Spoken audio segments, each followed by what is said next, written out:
The time has finally come for us to install a whole ton of farms into our new base, and today we're going to be installing quad or even more villager crop farms for 1,000,000 potatoes. I want to get all of the potatoes in existence, that way we can smelt them down for experience. Having 1,000 levels is not nearly good enough, so we need to smelt down like everything, and also have some way of repairing tools, because I actually don't have an experience source on the server at all. So we're going back to potato power. And because we're going to have so many villager crop farms, we also need like a good source of storage as well. So we're going to be finishing up the storage system in today's video too. We started it in the last episode, but we kind of need to expand it and also finish it and fix it and do all the things. So it's going to be another technical episode. So the goal for today is to get ourselves some quad villager crop farms installed in the base. We're going to be installing them down at that layer, which is 1, 2, 3, 4, 5 layers down. So we're going to have basically a villager crop farm or multiple in each one of these doorways. So bam, bam, blam, and blam. So we need to mine out all of these, and we're going to be using the very simple crop farm that I did a tutorial on a while back. It's actually the one that we've already built on the server, and that's been fueling our potato empire the entire season. So we're going to be using all these potatoes for many, many, many smelteries and experience, and that's how we're going to be getting experience for the rest of the season. It's not going to be XP furnace glitches, but we are going to be sending the potatoes straight up to this layer for smelting them. It's going to be a little bit of work, but it's going to be very good for our potato empire. We're going to be using potatoes the whole season, regardless of food wars, regardless of cheaty furnaces. Okay, my science project in the front yard has not resulted in any snow on top of the levers. However, this lever over here does have snow on it again, which is kind of an anomaly. 2 times? Very strange. So you know how I gave a whole bunch of couple deep slate to Tistom for the nether hub? Yeah, well, I kind of need to take that back real quick. Don't tell him, because this is technically theft, I think. But I gave like all of this to him. And to be fair, the man has a lot of cobble deep slate, so he's not gonna notice. He's not gonna notice if I just take a little bit of this back. You know what? Here, I kind of hold on. We're just gonna. There we go. That's as much as I can carry. Therefore, it's as much as I can steal. Yeah, I gave him a full double chest and a half, so this is fine. I'm taking interest. It was a loan. That's all it is. I've decided that we're stealing the loom dude, because it's fun to say, loom dude. And then I think if we break this, he should just kind of walk straight into the boat. You're free! Go explore the world! You know what? He's actually got kind of an epic view. Maybe he just wants to live here. To be fair, I am going to put you in a tiny hole in a cave. So, okay, he's made up his mind. Our villager is bringing along a companion cube. I completely forgot that the mob heads can get into boats. Oh no, that's the worst. Just dragged him along and the cat head got in there. Okay, you can bring 1 companion cube with you, but otherwise, that's it. Not only can I climb a mountain, I can climb a mountain with a villager. Great, now we got 2 villagers and 1 emotional support cat, and we just need to get them down to, like, there. Look at me carefully, just like that. What you're gonna have to do is you're gonna have to get a running jump, and then you fly down with your elytra, and then, that's how you do it, okay? I swear, if you guys die from this, I'm gonna have some serious quarrels with you. When I designed the base, I did not think about how to get villagers down it. That was not one of the design concerns, nor priorities. Okay, I think I've devised a plan for how we're gonna do this. So I'm gonna ride in a boat, and with this guy, and then we're gonna hold some totems, and then we're gonna land down on that slime block platform. So we have a little guardrail here, and it's just gonna go forward, and it's just gonna fall down, and it should be perfect, no issues. If we overshoot this, we're both probably gonna die, at least a little bit. Geronimo! We really overshot it. Uh-oh. Uh-oh. We're really going forward too much. Uh-oh. Please don't go all the way forward. Stop right here. Thank you. Okay. That actually worked pretty well. Now, if I get out of this, are we going to take damage? No. Okay. What happens if I get... Oh, God! We jump back up in the air. I forgot about that bug. Oh, what? Okay. Now I'm falling through the world. This is dangerous. More dangerous than it looks. I can't even get in this boat. There's an emotional support cat in there. Well, this guy's going down on his own. And then, please don't die when you get down there. Okay, bye! He's falling very slowly. That did not look very reassuring. I think he's good. I think he's got it. He's a very glitchy villager in a boat, but I think it's all right. Cool, that actually worked out fairly well. Let's get these guys to safety. Since we've had villagers die when getting out of boats before, I'm gonna put down a water bucket, and we're gonna hope that that kind of like dilutes any fall damage that they might suffer. So here goes that. If we can break that boat, and then we break this dude with his emotional support cat, the water might not be necessary, but it makes it more chaotic, which is always good. Please break already. Oh my god, thank you. There goes the cat head. Just into the wall. Okay, well, bye, cat head. They're gonna continue jumping around. Look how happy they are in their new home. They don't like beautiful mountain views. They love cave homes. Villagers are dumb. Don't let anyone tell you otherwise. Okay, so we're gonna put in 10 beds up in this little area. These guys are indeed linking to the beds. Hopefully this doesn't affect the iron farm that's upstairs. But either way, we need 8 brand new babies, assuming none are nitwits. And then we're going to have basically 8 babies for 4 different crop farms, 2 villagers each. I'm realizing that we do not have enough dirt to build all of these crop farms, because each one of them requires 256 dirt. Well, slightly less than that, but that's roughly 4 stacks. So I don't have enough dirt to my name. I'm literally dirt poor. How many bad jokes are there in this episode? I feel like there's a lot. Aw, my cutie little villagers all grew up. Look at that. Oh, you're so adorable, you guys. Right, where is my workstations? Now that you're grown up, get a job, make some money. What are you waiting for? Jeez. Yep, there we go. 4 farmers. Congratulations, you got a job. Okay, so we're gonna do this the quick and easy way, which is spam down some more barrels. Then we're gonna have some fisher dudes. And that guy are the originals. We didn't get a single nitwit. I'm so proud of you. Not a single one of you is in my image. That's great. Okay, so now that all of our villagers are traded with and we got all the things set up the way that we wanted to, get into the boat. There we go. That's what I wanted to see. And then you. There we go. Professional Minecrafter. And then we lead that, and then, oop, come with me. Not too far. Oh, wow, that was really close. Nearly went over the edge. That's fine. You know, a near accident is not an accident. Okay, we got our guys free now, and then we're just gonna push this little dude into this area. So, excuse me, sir. Excuse me. I need you to go right back into this little nook. Yep, you're gonna stay there forever. Haha, I tricked you. And then the other guy is basically free to roam around. Also, yeah, this is the basic version of the crop farm that we decided to build. It's like 9 wide by 11, so slightly smaller than what I showed in the tutorial, but very simple and straightforward. Got 2 water sources in the middle right there, guy in the back, and then we're gonna hook these up with some auto droppers, send all the crops upwards to a super smelter. Anything that's left over will be sent up to the very top of the base to the bulk storage. Okay, villagers number 2 are in place. He planted up a tap. Very nice. Very professional villager. So that is 2 sides out of 4 done. Okay, let's build up this a 3rd side. Okay, you remember the thing I was saying about infinite villager pain? Sir, go. No, no, come on. Get in there. Go. Oh, no, almost far enough. Come on now. All the way in. Just go all the way in there. For like 2 seconds. No? Okay.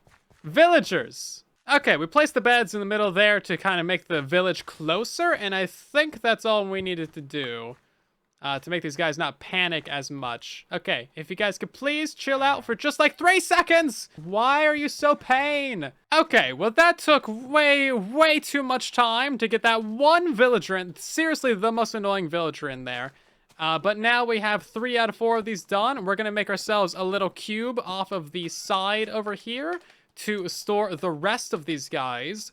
And then we're probably gonna have to put some beds in like that corner and some beds into that corner. That way these guys are never too far away from the village center, because I think that was really the issue with that villager in there. They're trying to run towards the village center, which is over here. Kind of a cool effect with the slime blocks. Okay, that actually looks kind of interesting. I do kind of like how that looks. So after a couple of hours of work, we have quite a few of the crop farms complete. We have 3 of them, one right there, there, and of course over there as well. However, it's been suggested to me that we should maybe like double this because it looks a little bit weird right now. So what I'm thinking we're going to do is we're going to take this crop farm and basically mirror it onto the very top. So essentially we'll have one crop farm on the bottom of the circle and then one crop farm on the top of it as well. That way it's nice and symmetrical. Maybe we can decorate something in the middle there, and otherwise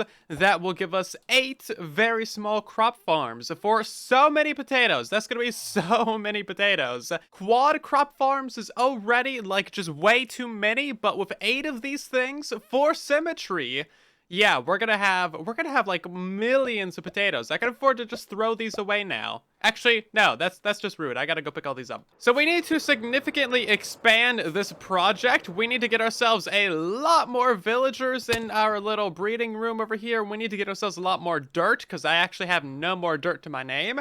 And then we also need to get a bunch more glass and other materials to build this and essentially just throw together a nice little crop farm in the top there. That's gonna be a lot of potatoes. We also need to figure out storage and item collection for all of these. Where are we gonna send all these potatoes? I have no idea, but we need to figure that out like really soon because these things are producing as we speak. So this is what the base looks like in RTX if nothing is lit up or illuminated. It's just 100% dark. No light sources, no nothing. I mean, it's got a certain appeal to it. It definitely saves a lot of electricity. Like, I think actual real-world electricity, too, because it's not tracing as many rays, you know? There goes the base with full proper RTX, looking very fine. Now we got 6 of these crop farms in place, and we need to finish up that side over there. That should have all of our villagers on it right now, and that's gonna give us all the villagers that we need to build up the rest of these things. Can I make it in there? Thank you. Thank you. Okay, is that a lot of villagers? That definitely looks like a lot of villagers. 2, 4, 6, 8, 10, 12, 13 with 1 nitwit. Okay, now that all of the crop farms are done, we have a very professional looking staircase in the base. We have all of our villagers fully grown up, 5 farmers, 5 fisher dudes, and I just need to get one of each of them into this here boat. So, you. No? You. Why don't you go into the boat? This worked perfectly before. I swear, punching them does work. It's a fine art. Villagers are moved in place. This guy is farming his own empire over here. Perfect. So that is 1 of 5 done. We have 4 more to go for this. Sir, here's your monthly investment of potatoes. Please go get them. They're right there. You can do it. Go plant and then farm many potatoes for me. I would appreciate it. Okay, so we got villagers in at the top and bottom, bottom and top, and everything is going great. We just need to get some villagers up there where that cat is just staring at me. Okay then, so we got them out here, so I'm gonna build up like a new staircase going up, and then we'll lead them up with the boat lead trick, which is actually super convenient for moving villagers. Boat leads is like, honestly, one of the best features. Lead that up, and then if you jump, the boat just kind of launches up into the air. It works out pretty well. Little bit of cooperation, villagers. Villagers have been super good to us today. Like, we've had no issues. Now that we're in kind of a confined space, we can just use the water bucket. Okay, now we got him in the corner. Block him in just a little bit. And then punch the boat for 20 years. And then punch it some more. And then a little bit more. And maybe it'll eventually break. Thank you. Go into there like so. Bam. Easy. A little bit time consuming, but you know what? All things considered, it is a super low-tech way of getting things done. Okay, these are the final 4 villagers that we have. We're gonna push them all off to the side for now, because the final crop farm just kind of goes like right here, basically. And that is the final villagers in the final crop farm. We got 2 additional villagers over here, just to like have some backups, I suppose. And if we give this guy some batats, which apparently I'm out of, we'll have 8 fully functional villager crop farms. Fantastic. So now we begin the process of actually organizing this system right here. Now, this system has an extra row of chests at the very top, which we might actually just get rid of because I don't think I can use that much room. This is a lot of storage right here to try and organize and, you know, give every single slot a specific item in. So we're going to start from kind of like the left column and just do 1 column at a time, basically. And then once we figure out what goes where, we need to grab all of these items, kind of put them in their rightful place. Okay, so this is the current standing of the wall of items. You should be able to guess just about everything that should go into each chest that is marked. It should be fairly self-explanatory, so I've tried to break it down into columns. We got our valuables and stuff over here. We got our foods and mobs and things, foliage and nature things. We got our building blocks in this column and more building blocks. Some more building blocks. There's a lot of blocks in the game. Random stuff, potion brewing, arrows and junk, fireworks and ice blocks. And then we got our enchantment books and potions, totems, adventure items, mob heads. Should be about good. I have no idea what to do with the top ones. Looks pretty good. Let's start breaking stuff and put it where it belongs. So, who's first? Any, mini, miny, mo, catch a tiger, you. Deep slate really looks like polished diorite if you have the gamma turned up all the way, I guess. Brightness 100. It's basically the same thing. So we've officially gotten every single thing from our chest wall into the storage system. It's kind of a big pain, but it's not too bad. And now every single one of these has just like a dozen or two items in it, and they all need to be sorted out and laid out in a specific manner. So we need to like allot slots to all these things. So like chest would have its own. Once we actually arrange all this stuff, we will know exactly what we have. We'll have the multi-item storage system properly set up and good to go. One eternity later. Okay then, 2 hours and 20 minutes of item sorting later. Every single one of these chests has basically every single slot of it allotted to something. You know, this might be a bad example. That's a pretty lazy chest. This one's kind of organized. This one's looking pretty good. You know, there's a few slots in some of these chests that aren't filled up, so we need to come through and put in some just generic filler items. That took way too much time, but it's finally done. Right, spot the one item frame that's slightly twisted. You have 2 seconds. Did you notice it? It's that one. It's the redstone. It's fairly obvious. But also the sea lantern's technically upside down, but you can't tell, can you? Oh, the gravel's sideways too. I didn't notice that one. Oh, the concrete's sideways too? Oh man, I think it's all perfect. Don't touch it! Nobody look at it! It's perfect. I'm out of here. That's too much sorting for me. Yeah, so the very last thing to do is get ourselves some generic named items like the sub to silent for a cookie. That offer still stands, by the way. It's good until the end of the video or stream, whichever one do you have to be watching right now. Anyway, we just need generic filler items. That way we can fill up these top row of chests. That way no items go up there. Otherwise, every single item's just gonna get stuck up there. This Enderman looks really short. Does it look short to anyone else? I don't know if it's just RTX, but he looks... Okay, well, I successfully insulted him enough to make him leave my house. But he looked really short. And a whole box of fish. Why do we have a box of fish? Because I needed a box to go up there. I don't have reasons. I just have box of fish. We had to test this thing like 20 or 30 different times to finally get items from the input chest to end up all the way in the output chest. They kept ending up in random chests throughout here that didn't have a filler item. Like this one I needed to fill up with junk, and this one needed filler junk items, and all kinds of stuff like that. But finally, we have confirmed that the storage system, 1012%, actually works. You would think I would confirm this first before laying out all the items, but no, I have my priorities clearly very backwards. So this side of the base, like to the left of our main bulk storage, is going to be for the extra bulk storage. Of course, we're going to have like many farms in the base, so we're going to have them all go up a bubble column probably in that corner of the base, and then they'll go up, be sorted, and then anything that doesn't get sorted will go off into the main storage system over here, maybe into some of these bulk filters or something, and that'll be good over there. But we need to get in like maybe 20 or 30 different item filters. I'm not sure how many we need, but I do know that we're gonna have a lot of farms. You cannot have too much storage. It is clinically proven. Okay, so a bunch of resource gathering later. This is where the storage system is gonna go. It's gonna be 23 chests wide, which is about as wide as we can have it, with it being lined up with the rest of the base and symmetrical everywhere. So essentially we're gonna have just a huge line of chests going this way. We had to chop down every spruce tree on the planet for this, so I hope it'll be worth it. Guess we could make this 3 layers tall and have it be perfectly fine. For most of the farms, I don't feel like we need 4. 3 looks about the right height. Yeah, so now that I've actually placed in the 3 layers of chests and we got like the lighting above them, it's definitely a block short. It needs to go a block higher just to meet up with the ceiling, because ceiling is this layer right here. So I got to tear all that out and then put in another layer of chests. Great. Glad I figured that out after I built it all. There we go. That looks a whole lot more nice and clean, doesn't it? A whole wall of chests. So we've tossed together all of the decoration for this side, and we just kind of need to wet all of the concrete. And luckily, we have a water bucket for that. So we've used powder on the walls and the floor. That way we don't have to convert it beforehand. And then you just go around and dump, you know, maybe causes some water damage, but that is not my problem. That is the insurance company's problem. So to recap, just in today's episode, we have built 8 crop farms here on the Truly Bedrock server. These things are going to start producing very soon, and we need to do a little bit of tidy up work to finish them up, but we're going to have like a bajillion potatoes.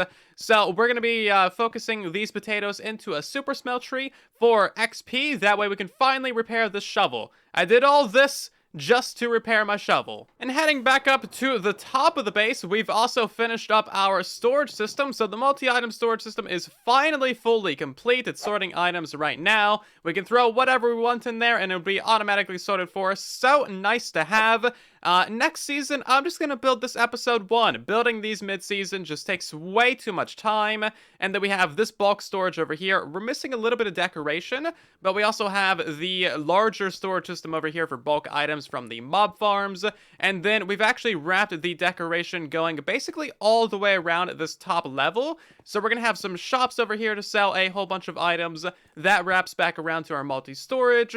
And then this side over here is gonna be like our bedroom for our mementos and item frames and all kinds of stuff like that. So this is going to be like the most common area of the base that we are standing all the time, and we're actually activating the mob farms that are down there that we built in the last episode, I believe. So this base is really coming together over the next couple of episodes. We're going to have a whole lot more mob farms and just farms in general installed in here. It is really coming together. It took a while to get off the ground, but finally, the farms are going to commence. And for those of you who subscribed in today's episode, there is your cookie. It is delicious. It has extra chocolate chips, and it is warm and soft, and you can have it all to yourself. But that's going to do it for today's episode of Truly Bedrock. I hope that you have enjoyed. If you have, then consider leaving a like, as it helps out the video and the channel a ton. If you're new here, then maybe consider subscribing to help us reach 500,000. And otherwise, I'll see you guys down in the comment section in the next one. And then there was silence.